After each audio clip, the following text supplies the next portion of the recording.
I love you.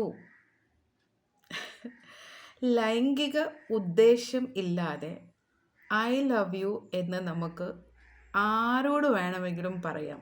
നമുക്ക് ഇഷ്ടമുള്ള ആരോട് വേണമെങ്കിലും ലൈംഗിക ഉദ്ദേശമില്ലാതെ ഐ ലവ് യു പറയുന്നത് കുറ്റമല്ല എന്നാണ് മുംബൈ ഹൈക്കോടതി പറഞ്ഞിരിക്കുന്നത് കേട്ടോ.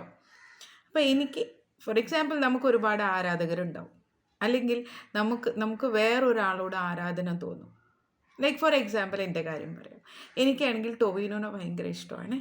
അപ്പം ടൊവിനോനെ എവിടെയെങ്കിലും വെച്ച് കാണുമ്പോൾ ഞാൻ എൻ്റെ ഹസ്ബൻഡിനോട് പറയാറുണ്ട്, പുള്ളിയോട് ഞാൻ ഐ ലവ് യു എന്ന് പറയുമെന്ന്. അപ്പോൾ ഇവിടെ അയാളോടുള്ളൊരു ആരാധനയാണ്. അപ്പോൾ ഇവിടെ സെക്ഷൽ ഇൻറ്റൻഷൻ ഇല്ല. അതാണ് മുംബൈ ഹൈക്കോടതി പറഞ്ഞു തരാൻ ശ്രമിക്കുന്നതും പറഞ്ഞിട്ടുള്ളതും. സെക്ഷൽ ഇൻറ്റൻഷൻ ഇല്ലാതെ, ലൈംഗിക ഉദ്ദേശമില്ലാതെ ഒരാളോട് നമ്മൾ ഐ ലവ് യു പറയുന്നത് കുറ്റമല്ല എന്നുള്ളതാണ്.